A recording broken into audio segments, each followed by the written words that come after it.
Hi guys, welcome back to another video. Very special video. काफ़ी मज़ेदार जगह में ये वीडियो फिल्म कर रहा हूँ मैं, और कुछ नया एक यूनिक एक्सपीरियंस आज मैं आपको देने वाला हूँ। क्योंकि बहुत सारे हम लोग हैं जो देखते हैं कि इनोवा क्रिस्टा जैसी सक्सेसफुल गाड़ी जब कैब में चलती है, खास करके धर्मशाला डलहौजी जैसे एक बड़े टूरिस्ट स्पॉट में, जहाँ पे कि मतलब बहुत सारे टूरिस्ट आते हैं। तो आज हमारे साथ हैं mister Rashpal. Hello Rashpal ji. Hello. ये इनकी गाड़ी है, this is Innova Crysta G model जो उसका होता है। नई वाली है, कब की है? 2022 की। 2022 की, मई 2022। तो मई 2022 की गाड़ी है जी। गाड़ी देख सकते हो आप, काफ़ी बढ़िया न्यू शेप की है। इसका आप ग्रिल वगैरह से पहचान सकते हो कि हाई क्रॉस के आने के बाद जो एक थोड़ा मतलब न्यू शेप लाया गया था, ये न्यू शेप है आपका, उस टाइप का है ना, थोड़ा न्यू शेप की गाड़ी है ये। बाकी येलो नंबर प्लेट। अब थोड़ा बेसिक हम समझने की कोशिश करते हैं कि जब आपने ये गाड़ी ली जी, तो आपको पड़ी कितने की ऑन रोड? देखिए ऑन रोड तो बैंक बुक डाल के तो 30 लाख तक पड़ जाती है, लगभग 30 लाख तक पड़ जाती है। हाँ ठीक है। और उसमें जैसे आप जब लेते हो तो यही गाड़ी अगर आप प्राइवेट में लेते तो आपको मतलब कितने का डिफरेंस आता है कमर्शियल रजिस्ट्रेशन पे?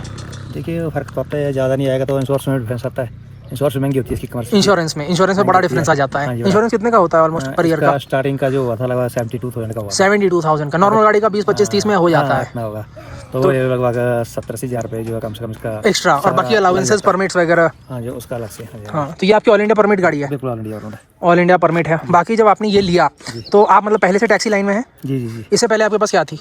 ये इससे पहले मेरे पास डिजायर थी, इनोवा भी थी एक। अच्छा, पुरानी नॉट क्रिस्टा, वो normal Innova? Normal Honda amaze थी। होंडा अमेज थी और डिजायर भी थी। तो उसके बाद आप ये थोड़ा लग्जरी लाइन में घुसना चाह रहे थे, जो बड़ी गाड़ी। जी जी। तो ये जैसे आप जब इसमें एंट्री किए तो आपने कोई ऑप्शंस भी कंसीडर किए थे, अर्टिगा या मतलब उस टाइप की कुछ, या फिर इससे अच्छा कुछ नहीं है? नहीं, मैंने यही सोचा था कि यही क्रिस्टा लेंगे तो अभी क्रिस्टा ही बेस्ट है। मतलब उस टाइम पे तो हाई क्रॉस भी नहीं आई थी जब आप लेने गए थे? अभी आई है। हाँ, तो अगर अभी आप लेने जाते तो क्या आप हाई क्रॉस कंसीडर करते या नहीं? देखिए अभी तो अगर मैं लेना चाहूँगा तो वैसे तो गाड़ी यही ठीक है वैसे। हाँ। बाहर से लेना चाहूँगा क्रिस्टा। अब थोड़ी मैं यहाँ पे से टेक्निकल बातचीत करूँगा, क्योंकि आप इतने सालों से गाड़ी चला रहे हो, खास करके पहाड़ों में आप चलाते हो, तो आपको ये अच्छे से मालूम है कि जैसे ये जो अपनी होती है इनोवा क्रिस्टा, ये आपकी लैडर ऑन फ्रेम गाड़ी होती है। चेचिस इसका अलग से होता है। दूसरी बात, ये रियर व्हील ड्राइव गाड़ी होती है, पीछे के व्हील्स में पावर जाता है।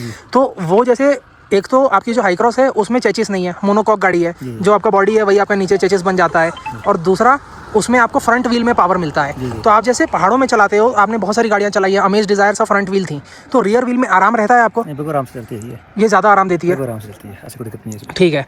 अब हम यहाँ थोड़ा आ जाते हैं इसमें कि जैसे आपकी इसमें लगेज कैपेसिटी हो जाती है 7 पीपल, मतलब 7 पीपल हैं। 7 पीपल के बाद आपका कितना सूटकेस आ जाता है अगर 7 लोग बैठ गए? 7 लोग बैठेंगे तो उनके 7 सूटकेस आराम से आएंगे। पीछे डिक्की में या ऊपर? पीछे कुछ डिक्की में आ जाएंगे, कुछ ऊपर आ जाएंगे। कुछ ऊपर आ जाएंगे। ये बहुत सारे मेरे फॉलोअर्स एक पूछते हैं कि ये जो आपका होता है ये किन गाड़ियों में अलाउड होता है? पर्सनल गाड़ी में अलाउड होता है? कमर्शियल में ओनली कमर्शियल? पर्सनल में नहीं होता है। पर्सनल में नॉट अलाउड? नहीं, नॉट अलाउड। चलाना इसका चलाने कितने तक का? यहाँ पे कितना होता है, आइडिया है? चलान जा तो मिनिमम 2000 तक। मिनिमम 2000 तक का। तो ये आप लोगों ने एक नई बात जानी कि ये जो अपना होता है luggage carrier only for commercial, personal में नहीं। अब ये जो होता है, जैसे यहाँ पे आपकी सारी डिटेल्स हैं, इनका मोबाइल नंबर भी, अगर आप इधर आ रहे हो धर्मशाला वगैरह घूमने के लिए, आराम से आप इनको कांटेक्ट कर सकते हो। इस पर गाड़ी बहुत अच्छी है। माइलेज वगैरह की थोड़ी बात कर लेते हैं। जैसे आप टूर एंड ट्रैवल के लाइन में हो तो माइलेज कितना देते रही है आपको हिल्स में, जो कि हिल्स में चढ़ाई बहुत है वो सब? मैं तो लगभग 8 से ऊपर चढ़ती नहीं है। 8 से ऊपर चढ़ाई के टाइम पे 8 देती है, और अगर डाउन जा रहे तो अगर ये अप डाउन में अगर मिला के चलेंगे तो 10 तक दे देगी इसमें। 10 तक दे देती है। हाँ जी। तो वो आपका मतलब, और जैसे नॉर्मल चलेंगे तो प्लेन में तो 13-14 दे देती है। है। और जैसे मान लो आप उसके टाइम पे जाते, क्या नाम है, डिज़ायर वगैरह आप चला चुके हो, तो डिज़ायर वगैरह कितना दे देती थी? डिजायर तो मेरे पास डीजल थी। डिजायर तो लगभग जो है 22-23 प्लेन में। और चढ़ाई में? इसमें हिल में तो 18 तक दे देती। चढ़ाई में हिल मतलब अप डाउन में जैसे आप चलें कुछ सिर्फ अगर अप गए वर्स्ट मतलब गए फिर तो 12 तक। 12 तक। बट फिर भी मतलब बट ठीक है, अगर आप जैसे डिज़ायर जैसी गाड़ी देखोगे जो हल्की है, उसके हिसाब से ये बड़ी भी है, भारी भी है, फिर भी अगर 8 तक दे दे रही है तो बढ़िया है। जी। और कंफर्ट तो बहुत ज़्यादा है इस गाड़ी का। मैं और भी आपको एक रिव्यू बना दूंगा, काफ़ी ज़्यादा मैंने इसमें ट्रैवल किया है। पीछे एसी वेंट वगैरह मिल जाता है, ब्लोअर मिल जाता है, बहुत अच्छा सोफा सीट वाली गाड़ी है। तो दिस इज़ 8 सीटर। आपके अलावा इसमें 7 लोग बैठते हैं। 7 बैठते हैं हमारे अलावा। तो बहुत ही बढ़िया, देख सकते हो आप कितना बढ़िया सीन है। यहीं के हैं, इनका तो रोज का है। बट अब आप ये बताओ, जैसे मान लो कोई अगर लेना चाह रहा है, अगर कोई कंसिडर कर रहा है कि मैं ये लूँ टैक्सी लाइन के लिए ही, आप रेकमेंड करोगे? मतलब आपको वर्थ लगती है? जैसे आपने देखो कमर्शियल गाड़ी का ना मेन हो जाता है, जैसे हम लोग कुछ भी ले लें, मान लो एक 4x4 भी ले लें, वो शौक से आदमी लेता है पर्सनल गाड़ी। कमर्शियल गाड़ी हमेशा एक एंगल रहता है मुनाफे का, कि मैंने अगर उसमें 30 लाख डाले हैं तो वो मुझे पहले तो अपना वो EMI क्लियर करे, और फिर जितना मैंने उसमें डाला है उससे 1.5-2 टाइम्स मेरे को कमा के दे, तब तो मेरा वैल्यू है लेने का, नहीं तो क्या फ़ायदा। तो मेंटेनेंस वगैरह आपकी जैसे 95,000 के आसपास चल गई है, तो 95,000 में कैसा इसका सर्विसिंग रहा है रिकॉर्ड? देखिए सर्विसिंग तो इसका अलग सर्विस तो टाइम कराना पड़ती है। 10-10 हज़ार पे? ठीक है, मिनिमम 10,000 पे। ठीक है, बढ़ भी जाती है 14-15 तक भी। और कितना आता है सर्विसिंग का? देखिए ऐसे अगर सर्विस करानी, टोटल सर्विस करानी नॉर्मल, तो मिनिमम 10,000 पे इसका सर्विस का। मिनिमम 10,000। ठीक है, बाकी इसके जो है जो डिस्क पैड खत्म होते हैं इसके फ्रंट के, तो फ्रंट में डिस्क है, पीछे ड्रम है? हाँ पीछे ड्रम है, तो लगभग 7,500 रुपये के जो है। हाँ 7,500 के। बट स्पेयर्स अच्छा हाँ जी, जैसे टोयोटा है रिलायबल गाड़ी कहते हैं कि टोयोटा मतलब मारुति और टोयोटा दो ये रिलायबिलिटी के नाम पे ही चलते हैं कि मतलब इनसे रिलायबल कुछ नहीं है, कहीं टूटेगा नहीं, कुछ नहीं होगा। 95,000 किलोमीटर में छोटी सी भी कभी कोई दिक्कत आई है? नहीं, बाकी दिक्कत कोई नहीं है इसमें। मतलब बैटरी की दिक्कत, इंजन की दिक्कत, किसी की कोई दिक्कत तक तो कुछ भी साल हो गया लगभग, अभी कोई दिक्कत नहीं आई है। नॉर्मल जैसे जितनी बार चाबी तो उतनी बार चालू होगी। आप जैसे जाते हो अटल टनल क्रॉस करके भी वहाँ पे बहुत माइनस में भी टेम्परेचर होते हैं, कोई दिक्कत नहीं, डीजल होने पे भी कोई दिक्कत नहीं। और ये एड ब्लू वाली गाड़ी है, तो इसमें कितने पे एड ब्लू आपका चेंज होता है? देखिए अगर 10,000 किलोमीटर पे इस पे जो है लगभग 10 लीटर जो है 10 लीटर इसका जो है लग जाता है। 10 लीटर 10,000 किलोमीटर में, तो उसके हिसाब से फिर आप अपना वो प्लानिंग रखते हो कि मेरे को उतना साथ में लेके भी चलते हो इमरजेंसी के लिए? साथ में लेते घर में हमने रखा था एडवांस में, अगर जरूरत पड़ गई। हाँ, क्योंकि इन सब गाड़ियों में प्रॉब्लम ये कर दी है, बिना एड ब्लू के चाबी नहीं लगती, वो मतलब स्टार्ट ही नहीं होती है। हिल पे आता है ना, एड ब्लू कम पड़ जाता है। अच्छा, ये आप भी यही चला रहे हो इनोवा? क्रिस्टा दूसरा सामने खड़ी। अच्छा, वेरी नाइस। तो ये भी है।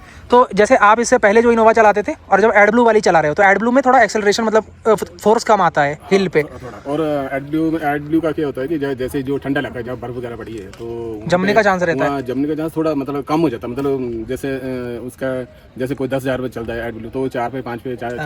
अच्छा, ज्यादा यूज होता है। अच्छा, बर्फ में चलानी है, ठंडे मौसम में चलानी है, तो एड ब्लू जो ज्यादा यूज होता है। जैसे मान लो 10 लीटर डाला, गर्मी में 10,000 में चलेगा, वो जाड़े में वो विंटर्स में 5,000 में वो खत्म हो जाएगा। आप बर्फानी इलाके में जाओगे जहाँ पे बर्फ गिरी है, तो वहाँ पे स्पीति वगैरह में चलना हो तो एड ब्लू आपको एक कैन साथ आपको लेके रखना पड़ेगा। अगर बाय द वे वो खत्म हो जाए तो फिर गाड़ी तो पिकअप, वो तो खैर वो तो चांस ही नहीं है। एड ब्लू वाली गाड़ी में सबसे बड़ा यही दिक्कत है, अगर आपका खत्म हो गया, जैसे आप तो टैक्सी वाले हो, हमारा प्राइवेट है, हम तो फिर भी टो करा लेंगे, आपके तो अंदर क्लाइंट बैठे रहेंगे, आप क्या करोगे? बहुत बड़ी समस्या है वो। एक और चीज़, दोनों आदमी आप लोग चला रहे हो क्रिस्टा, ग्राउंड क्लियरेंस इसका ऑन पेपर 180 मिलीमीटर है। आप लोग जैसे बहुत ख़राब रास्ते, हमने तो साथ में कितने किए, तो खराब रास्तों में कभी नीचे से लगती है या कभी ऐसा लगता है कि थोड़ी और ऊंची होनी चाहिए थी, या चल जाता है काम? तो अब तक दिक्कत आई कोई नहीं है, कोई दिक्कत नहीं आई ना, जबकि खराब रास्ते तो मिलते ही। इसका फर्क तब पड़ता है जब लोड ज़्यादा हो, तब थोड़ा सा दिक्कत आता है, तब वजन होता है, फिर थोड़ा नीचे से बजने का चांस रहता है। बाकी फिर ये मैं देख सकता हूँ, ये आपको कंपनी ने दिए थे अलॉय लगा के? अलॉय कंपनी ने दी थी। हाँ, तो ये तो बढ़िया है, गाड़ी का लुक बड़ी अच्छी आती है। अब नहीं मिल रही है ना ऐसी गाड़ी, अब नहीं मिल रही, वही तो बात है, अब नहीं मिल रही। ड्रम वाली आ रही है, अब वो मतलब नॉर्मल व्हील्स वाली आ रही है। उसमें भी थोड़ा ये जो बेस मॉडल है वो ड्रम वाला है, और बाकी जो उससे थोड़ा सा मॉडल है तो ये जैसे जी है, आपका कौन सा वेरिएंट है? मेरा जी वेरिएंट है। जी वेरिएंट है, आप में भी अलॉय? हाँ, मेरा इसे पुराने स्टाइल का अलॉय है, विदाउट मतलब ये डायमंड कट नहीं है, उसको बोलते हैं नॉर्मल वाला अलॉय, जिसमें कि जैसे मैं जूम करके दिखा देता हूँ, उसमें आपको एक कलर मिलता है, इसमें आपको थोड़ा सिल्वर के साथ ब्लैक भी मिल जाता है, 2 कलर में अलॉय मिल जा रहा है। डायमंड कलर जो है कुछ टाइम के लिए आया था, हाँ बंद हो गया था। बढ़िया। और बाकी रिवर्स कैमरा है इस गाड़ी में? नहीं है, नहीं इसमें रिवर्स कैमरा, बट कोई जरूरत नहीं पड़ती। जो इसका मॉडल है उस पे है विद कैमरा, उसका सेंसर है, सेंसर है इसमें। बाकी माइलेज वगैरह की अपने बात कर ही ली है। अच्छा ठीक है, वो भी मैं डाल दूंगा डिस्क्रिप्शन में, आप लोग कांटेक्ट कर लेंगे। बाकी फिर मैं इसमें जब ट्रैवल कर रहा हूँ, मैं थोड़ा आपको इसका ऑनबोर्ड कंप्यूटर, ब्लूटूथ वगैरह इसमें दे रखा है, साउंड सिस्टम अच्छा है, साउंड सिस्टम काफ़ी अच्छा है, और स्टीयरिंग पे भी 2-4 बटन्स दिए हुए हैं, राइट? आपके इसमें टायर प्रेशर मॉनिटरिंग है? नहीं है, नहीं है ना, बट ज़रूरत पड़ती है? नहीं पड़ती, जरूरत नहीं पड़ती। कोई ऐसी कमी जो गाड़ी में लगती हो कि ये होता तो सही रहता? नहीं, वैसे तो लगभग ठीक ही है। और आप जैसे लंबी दूरी चलाते हो, लोगों को तो ट्रैवल करने में क्रिस्टा कंफर्टेबल लगती है। इसमें एक थोड़ा इसका थोड़ा बिग पॉइंट है कि आप बर्फ में, हाँ, ये आप कहीं कच्चे में जहाँ पे मतलब फिसलन है, हाँ, वहाँ पे गाड़ी थोड़ा प्रॉब्लम आ जाती है, थोड़ी सी फिसलन हो, थोड़ा बर्फ हो, ये पीछे पिकअप नहीं उठा पाते, वहीं स्लिप मार जाता है। एक्चुअली आपने देखा होगा, ये ना मैं आपको बताऊं, जैसे नॉर्मल जो अपनी गाड़ियां बना रही है मारुति, टोयोटा, ये सब रोड के हिसाब से बनाती हैं, क्योंकि ये गाड़ी आप समझो आपको वही गाड़ी दे रही है कंपनी, सेम टू सेम जो दिल्ली के कस्टमर को भी दे रही है, पंजाब के कस्टमर को भी दे रही है। अब उसमें कैसा हो जाता है, उनको जो टायर मिलते हैं माइलेज के हिसाब से मिलते हैं, कि चिकने टायर रहेंगे, कम उसमें वो आएगा घर्षण, ज़्यादा माइलेज मिलेगी, तो उनके लिए वो अच्छी चीज़ है, आपके लिए वो उतनी अच्छी चीज़ नहीं है। सेम आप देखोगे जिमनी में आजकल हो रहा है, जिमनी 4x4 गाड़ी है, फिर भी टायर उसके पतले मिल रहे हैं कंपनी की तरफ से। अगर आप टायर नहीं चेंज करवाओगे तो उसमें आपको थोड़ी सी भी फिसलन होने से दिक्कत आने लग रही है। तो ये थोड़ा टायर का भी मेरे ख्याल से, अगर आप जैसे इन सब एरियाज़ में चला रहे हो, तो हो सकता है आप टायर भी अपने हिसाब से से ऐसा कुछ देखो जिसमें थोड़े ज़्यादा डीप गड्ढे हों, तो वो ज़्यादा ट्रैक्शन लेगा आपका। फिसलन के हिसाब से आप देखो, आपकी गाड़ी ये कितनी 2.4 है, 2400 सीसी का इंजन है डीजल, तो इसमें टॉर्क भी बहुत है, पावर भी बहुत है, उसकी कमी नहीं है। और पीछे के चक्कों में पावर जा रहा है तो होता कैसा है कि बैलेंस कर देता है। नॉर्मल गाड़ियों में क्या दिक्कत होती है, सामने इंजन रहता है, सामने के चक्के में पावर जाता है तो वो फिसलती है। जहाँ वजन वहीं पे, यहाँ पे वजन आगे, इंजन का वेट आगे, पावर आपका पूरा पीछे जा रहा है, तो पूरा बैलेंस बना रहता है कि पीछे से वो धक्का मार रहा है और सामने से क्या होता है कि वो खींचने की कोशिश करता है। आप समझ रहे हो, धक्का मारना आसान होता है, आप किसी चीज़ को खींचो ज़्यादा ताकत लगेगी, धक्का दोगे थोड़ा आसान पड़ेगा। तो इसीलिए आप देखो, कोई भी जो पहाड़ में सक्सेसफुल गाड़ी है, स्कॉर्पियो हो गई, थार हो गई, थार में जो 2 व्हील ड्राइव आता है वो भी रियर व्हील वाला ही आता है। तो इसीलिए थोड़ा मेरे ख्याल से वो आपने जो बोला आपके लिए, मतलब भाई मैंने बोला ना कि प्लेन्स वाले उसी में खुश हैं, उनको उन टायर से माइलेज ज़्यादा मिल रहा है, आपको थोड़ी फिसलन में उसमें दिक्कत। क्योंकि हमें जब एक बात है ना, जैसे फिसलन ज़्यादा है ना तो थोड़ा सा उसमें हो जाता है कि जैसे ये गाड़ियाँ जो है बिना एक्सीडेंट के जो है ना हाँ पिकअप पकड़ती है हाँ। किसी, तो उस हिसाब से निकाले तो कहीं निकल जाती है। अगर जहाँ ज़्यादा हाई है, चढ़ाई है या कुछ भी ऐसा ज़्यादा प्रॉब्लम है तब दिक्कत होती है। तब दिक्कत होती है। वो आप जिसकी बात कर रहे हो क्लच छोड़ने पे, ये डीजल गाड़ियों का टॉर्क होता है, आप समझो सेकंड गियर में क्लच छोड़ दो, हम लोग 40 के स्पीड तक तो डिजायर चलाते हैं बिना किसी एक्सेलरेटर के, सेकंड के स्पीड में डीजल गाड़ी का क्लच छोड़ दो, इंजन में इतना पावर होता है कि वो खींचते चलता है गाड़ी को, तो चढ़ाई हो कुछ भी वो खींच लेगा। बट वहाँ जहाँ ज़्यादा देने की ज़रूरत पड़ती है वहाँ चक्का हैंडल नहीं कर पाता है, क्योंकि आप पावर दे रहे हो और चक्के में उतने वो घाट नहीं है आपके रोड से कांटेक्ट बनाने को, तो पावर जा नहीं पा रहा है। But thank you so much Rashpal ji. और आपका शुभ नाम? मैंने अनिल अनिल, वेरी नाइस अनिल जी, अच्छा लगा आपने भी ज्वाइन कर लिया and thank you so much Rashpal ji. आपके साथ तो अभी 2-3 और छोटे छोटे पार्ट्स इसके देखेंगे, लगेज स्पेस वगैरह, इसको सबको ऐड करेंगे और फिर एक अच्छी डिटेल हम वीडियो करेंगे, so that if you are planning to get an Innova for your business that also helps you. If you want to get an Innova for your tour, tourist बन के जा रहे हैं कहीं, इनोवा लेने का सोच रहे हैं, तो कैसा एक्सपीरियंस है सब पता चलेगा। Thank you.